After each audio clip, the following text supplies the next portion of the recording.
Nagpa-practice na ako with the team for 2 straight practice. Ngayon, ano lang, malas lang, uh, nag-irritate siya ulit. So, pero kung masyado namin pinusran, masyado namin. Basta yun lang. I was really yung sa mind ko, naglalaro talaga ako. Hanggang this morning, like last minute, tinry namin gano'n. Kaya, until now, pa rin ako, may parang hint, pero kaya medyo nakakailang din na, patayo-tayo kanina sa bench. Nakakailang makita, medyo naglilimp ako. Ngayon, medyo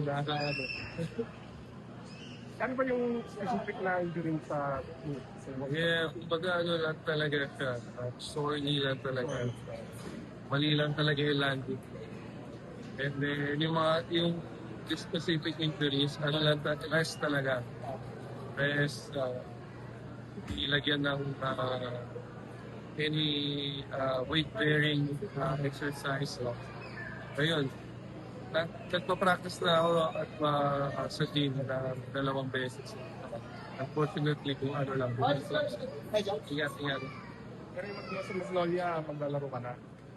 Kaya try namin. Try ko.